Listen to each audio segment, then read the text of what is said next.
Assalamualaikum dan selamat sejahtera. Kami dari kumpulan 5 bagi kumpulan kuliah C di bawah bimbingan Dr. Nur Samsina Samsudin. Kumpulan kami terdiri daripada 8 orang ahli. Kami telah memilih isu penderaan kanak-kanak untuk projek SSR kami pada semester 2 2021. Tujuan projek ini dijalankan untuk melahirkan insan yang prihatin dan bertanggungjawab, mewujudkan sikap toleransi dalam kalangan masyarakat dan menentang penindasan. Kumpulan kami menyasarkan golongan masyarakat tidak kira umur dan kanak-kanak yang merupakan isu utama yang ingin kami bincangkan. Menurut Dasar Perlindungan Kanak-kanak Negara, penderaan kanak-kanak dapat didefinisikan sebagai satu pencabulan atau pelanggaran yang serius terhadap hak kanak-kanak untuk berkembang dalam keadaan yang sihat dan bermaruah. Penderaan ini berlaku di bawah garisan 4 jenis penderaan iaitu fizikal, emosi, seksual serta pengabaian. Berdasarkan statistik Polis Diraja Malaysia, kes penderaan kanak-kanak telah mencatatkan peningkatan dari tahun demi tahun. Seterusnya kita beralih kepada tanda-tanda penderaan terhadap kanak-kanak. Tanda penderaan terhadap kanak-kanak daripada aspek fizikal boleh dilihat apabila ada kesan lebam, luka, pendarahan dan lain-lain. Hal ini dikatakan demikian kerana perbuatan kasar terhadap kanak-kanak disebabkan percubaan ibu bapa untuk mendisiplinkan anak melalui hukuman yang berlebihan seperti merotan dan memukul. Tanda penderaan terhadap kanak-kanak daripada aspek emosi pula adalah berasa tidak yakin serta mempunyai masalah tingkah laku. Hal ini kerana penderaan emosi berlaku apabila wujud interaksi negatif antara ibu bapa atau penjaga, misalnya mengkritik atau membandingkan anak mereka dengan anak orang lain. Seterusnya, tanda penderaan terhadap kanak-kanak daripada aspek seksual pula adalah kesukaran berjalan, cedera pada bahagian kelamin atau terdapat darah pada seluar dalam. Hal ini kerana penderaan seksual melibatkan seorang kanak-kanak bawah umur yang digunakan sebagai stimulasi seksual seperti cium, peluk dan memegang bahagian pribadi. Yang seterusnya adalah kesan penderaan terhadap kanak-kanak. Yang pertama adalah dari segi fizikal. Penderaan yang berlaku terhadap kanak-kanak akan menyebabkan berlaku kecederaan pada tubuh mereka seperti lebam, mengalami keretakan atau patah tulang. Yang seterusnya adalah emosi.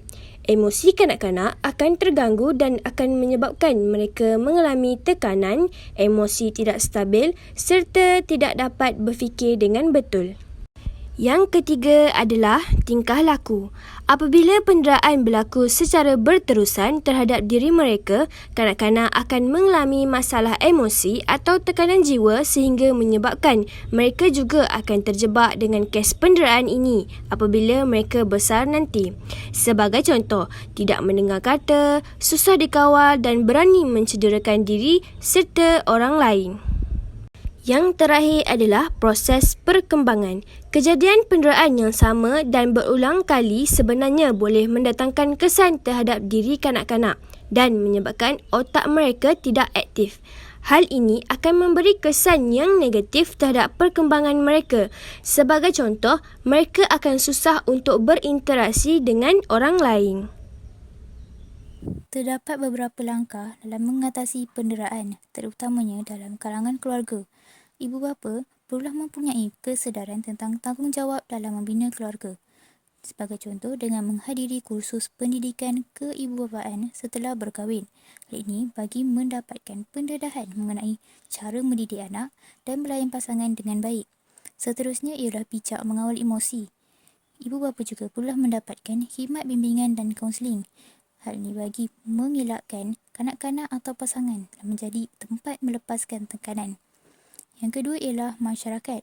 Masyarakat telah menggalakkan penglibatan dalam aktiviti kemasyarakatan. Sebagai contoh, untuk menerapkan nilai murni dengan bergotong royong. Hal ini bagi mengisi masa dengan perkara bermanfaat supaya dapat mengurangkan tekanan sekaligus dapat menangani kes penderaan. Seterusnya, masyarakat perlu peka dengan keadaan sekeliling. Contohnya, masyarakat hendaklah segera melaporkan kepada pihak berkuasa seperti polis apabila mengesahkan kes penderaan kanak-kanak ini berlaku.